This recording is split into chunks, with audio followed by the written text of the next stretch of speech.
Goeiedag. Dis die nuwe jaar. So naby. Hier gaan ons nou. 2026. En ek wil begin deur vir jou te sê, mag die Here vir jou en almal wie jy lief goed wees in 2026. Ek het die afgelope maand, is dit asof die Here baie met my praat oor goeie bedoelings wat soms verwar word met gehoorsaamheid. En ek wil met u praat oor die nuwe jaar. En ek wil vir jou uitdaag dat jy in hierdie jaar met passie en gehoorsaamheid sal leef. In 2 Samuel 6, Samuel was 'n profeet. Onthou, hy was lankal die man wat sy mamma kon nie kinders kry. En toe het sy gebid en vir die Here gesê, as ek kry 'n seun, ek sal hom spesiaal gee vir u werk. Die Here het haar geantwoord, sy was gehoorsaam, sy het haar seun gebring na die tempel, en Samuel, lankaltyd saam met die priester Eli, het Samuel groot geword as 'n baie betroubare profeet.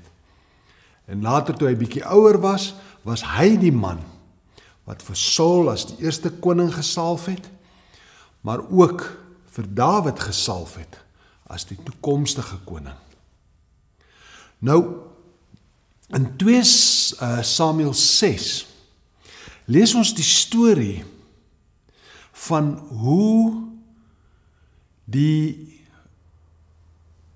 Israel, die ark, hulle het hom verloor.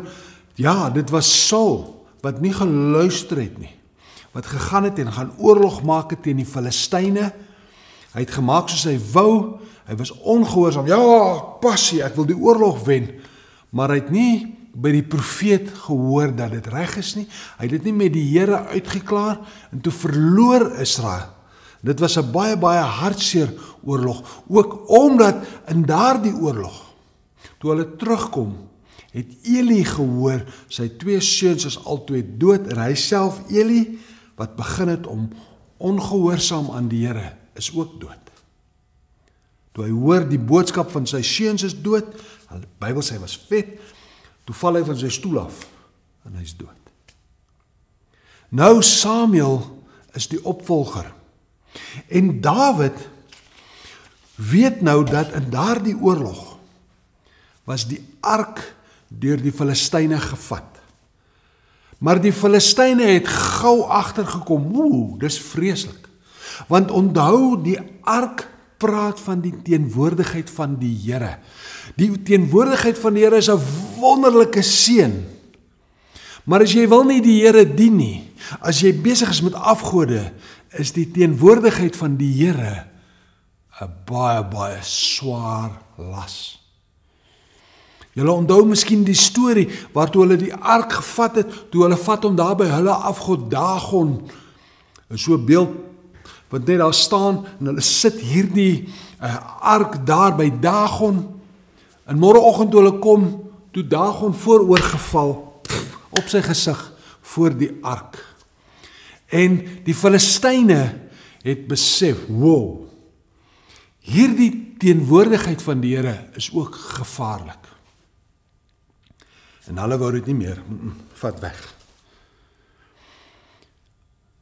Ons moet weet dat die teenwoordigheid van die Here, ons bid baie, Here, wees teenwoordig. En ons dink altyd net aan die Here as liefde. En dis mooi, ons moenie ophou dink aan die Here as liefde nie. Maar ons moet respekteer en verstaan, hy is ook heilig. En nou uit hierdie heiligheid, wat die Filistyne, hulle wil afgod, sê hulle, wow, ons sien nie kans vir die ark, en hulle stuur hom weg na 'n ander man se plek. En daar by hierdie man se plek lê die ark. En nou hierdie storie in 2 Samuel 6, waar Dawid is nou koning, En hy sê, right, ons moet die ark gaan haal, ons soek die teenwoordigheid van die Here by ons. Sien jy mooi? Ja, die passie is reg, die bedoeling is goed, ek soek die teenwoordigheid van die Here. En Dawid gaan met 'n weermag van 30.000 mans, en hulle maak, en hulle gaan nou hierdie ark haal, daar in die Filistyne se land, en hulle gaan haal hom, en mooi, met goeie bedoelings, maak hulle 'n nuwe wa, en hulle laai die ark op die nuwe wa. Nou is daar osse wat trek hierdie wa, en daar by 'n spruit, toe hulle daar deur gaan, toe struikel die osse, die wa skud, en een man met die naam van Usa, hy skrik, hy bedoel goed, en hy vat aan die ark, want hy wil nie, hy moet val, en toe hy hom raak, toe sterf hy. Nou is Dawid so verskrik, hy sê nee, as die ark is gevaarlik, en hy stuur hom daar na 'n ander man, hulle gaan los hom by Obed-Edom. En Obed-Edom, hy is nie 'n Israeliet nie, nee, hy's 'n Filistyn, hy's eintlik van die vyande, maar hierdie Obed-Edom is 'n moderne taal, hy's 'n bekeerde Filistyn, hy's 'n man wat die Filistynse manier gelos het, en die God van Israel erken as die ware God. Nou is hierdie ark daar by Obed-Edom, en die Here seën vir hom. Wonderlik. En Dawid nou eintlik jaloers, want hoe nou? Hier by ons is 'n man dood, hier was skade, en daai is geseën. Wat het gebeur?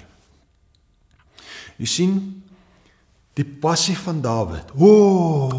Ek wil die ark by my hê, ek wil die Heilige Gees teenwoordigheid, ek wil God self, daardie tyd het die ark verteenwoordig die Nuwe Testament, want die toonbrode was daarin, dit het gepraat van, dit was profeties van Jesus Christus wat gebore sou word, die Heilige Gees wat uitgestort sou word, en ons soek dit, en ons wil dit net vat, maar daar's 'n prys. Jy sien, hierdie ark word nie op 'n wa getrek nie. Numeri is baie duidelik oor die reëls. Wanneer jy die ark wil skuif, hoe jy moet maak, hy's nie gemaak vir 'n wa nie. Jy kan 'n mooi nuwe wa maak. Dis nie die opdrag nie. Die opdrag was dat die priesters hom dra op hulle skouers. Ons wil vir die Here dinge doen, maar dan moet ons dit op sy manier doen, nie ons manier nie. En hier is die verskil. Want nou, wanneer ek 'n priester is wat die ark gaan dra, wat is 'n priester? 'n Priester is iemand wat offer aan die Here, is iemand wat eenkant is. Heilig beteken eenkant. Hy heilig homself, hy kry homself skoon, hy bely sy sonde, hy erken God is heilig, hy maak homself so skoon en nederig. En hy erken die Here is God. Hy kom nie met soldate, nee, hy kom nederig as 'n priester, met 'n offer, met 'n nederigheid voor die Here. En nou het hy die voorreg om die ark te dra op sy skouers. Sien jy die verskil? Die wa. Ons wil baie maal in die kerk, ons praat ons Afrikaans, ons sê, dis 'n nuwe wa. Nee. Daar's sekere dinge, as ons wil die Here se teenwoordigheid hê, as ons wil die Here se Heilige Gees, die Nuwe Testament saam met ons wil hê, moet ons die heerlikheid van God op ons skouers dra. Soos priesters wat nederig is. En dit was die verskil. Nou, die tweede maal, nou het Dawid gehoor, Obed-Edom word so geseën, want die ark is daar, die teenwoordigheid van die Here is daar. Dit gaan goed met hom, dit gaan goed met sy mense, alles is geseën. En Dawid sê, maar ek wil dit hê, ek wil ook hê, ek wil hê jy moet dit hê. Maar hier's die way. Nou is dit anders. Nou kom ons nie met 'n weermag, nou stuur ons die priesters voor. En hulle maak musiek en hulle prys die Here. Hulle kom nie met 'n fokus op my behoefte, hulle kom met om die Here groot te maak. En nou gebeur dit. Dat Dawid laat die priesters voorloop. Die geheiligdes wat die naam van die Here erken. Hulle gaan haal die ark. Hulle dra hom op hulle skouers. En Dawid dans voor die Here. Maar hoor mooi. Hier in hierdie stuk word daar verduidelik hoe dat daar elke 6 tree geoffer is. 'n Bul en 'n kalf. Eintlik sê hy nie 'n bul nie, hy sê 'n bees. 'n Bees en 'n kalf. Elke 6 tree. Dis nou hier, jy's in hierdie bloedkol, dan maak jy al die volgende bloedkol. Daardie was omtrent 37 kilometer van een streep van bloed. Dus 6 is die getal van die mens, elke 6 tree is daar geoffer, maal 6, 36. Dis fantasties hoe profeties hierdie offers was, hoe dat Dawid hulle eintlik, terwyl hy die Here groot maak en aanbid, dit moes baie werk gewees het. Het hulle,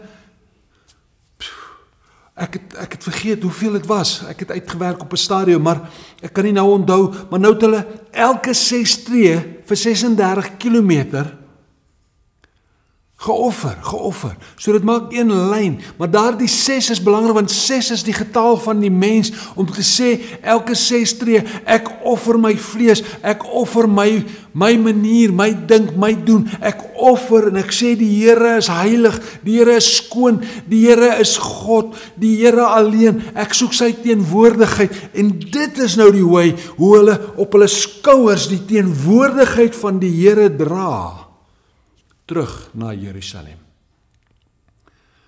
En dis my gebed hierdie jaar vir jou en jou mense. Ja, dat ons passie het vir Jesus, dat ons passie het vir God se werk en sy doen, maar dat ons nie nuwe waans sal bou, my manier, hoe ek wil en ek dink of vinnig nie, nee, dat ek sal kom soos 'n priester nederig, dat ek die Here se heiligheid sal respekteer, dat ek sy opdrag sal respekteer, en dat ek sy teenwoordigheid sal dra. En hier is die wonderlike, wanneer ek God verheerlik, seën hy. Dis nie ek bid soos ek wil, en die Here moet nie, daar is niks van daai nie. Ek dien die Here met passie, met gehoorsaamheid, en ek ervaar sy seën. Mag dit so wees vir jou in 2026. Vrede en seën. Amen.